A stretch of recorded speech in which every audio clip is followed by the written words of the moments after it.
What's going on YouTube? This is KTurn93 here with the video question answer of which pen mod is right for me. A lot of you guys have been asking me this question, so I decided just to make a video of it so I can answer your questions hopefully. But first, before we start, we must acknowledge that there are 3 levels of pen spinners. You have the beginners, the intermediate spinners, and the more advanced spinners. Hopefully you guys understand that. I don't think many people would refute that. And of course, we also have to acknowledge that there are spaces in between. So these limits, or kind of the categories of pens that I will be showing you, are not set in stone.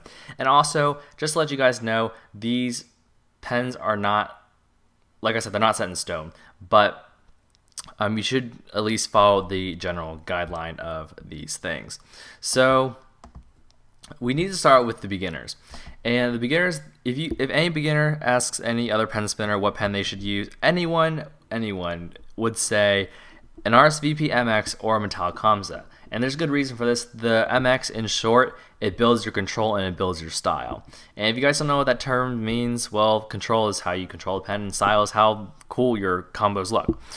The Metallic Kamsa is a pretty light pen. It's pretty good for beginners because it's double-sided. That it will help you do tricks a little bit easier because you don't have to, compensate for the imbalance of the MX.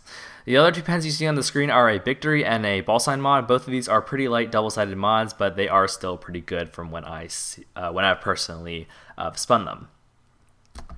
Moving on, we have the intermediate spinners. Now, I must say, if you guys are a beginner spinner and you're thinking, I want that emboss mod that's on the screen right now, I want to spin that.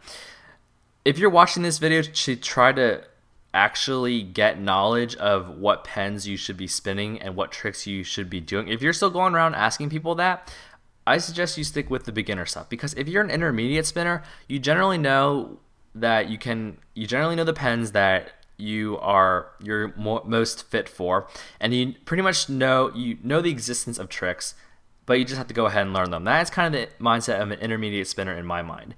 Again, in my mind, if you're a beginner and you're watching this video, then stay with those 4 pens that you saw on the last screen, plus a pencil. But these intermediate pens, these are kind of where this is a happy medium, as I'd like to say. A lot of pen spinners, both newer and older, love to spin these pens. But also, one thing I forgot to mention, if you work your way up, you can always go back down.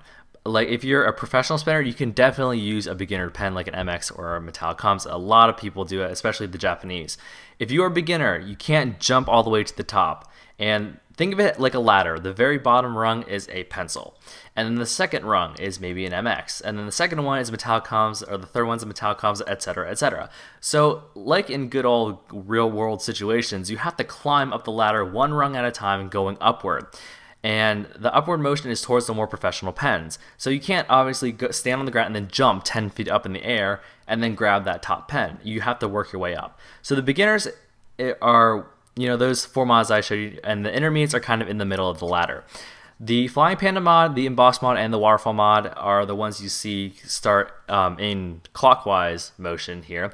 And these are a pretty heavy medium. They are a little bit heavier than, actually they're quite a bit heavier than the light pens of the beginners, but they're not extremely heavy. They are pretty darn good. I love my Waterfall mod that I got, which by the way has a Parat body if any of you guys were wondering or disputing that. So these are heavy medium. They are a little bit heavier. As far as I know, they are Signo tipped, so that those are nice tips to have. But again, intermediates, and like I said before, these shouldn't be set in stone. These aren't the only 3 pens that you can obviously buy for an intermediate spinner, but these are just some that I would recommend. Now we go into the advanced spinners. These pens are notorious for being very, very heavy.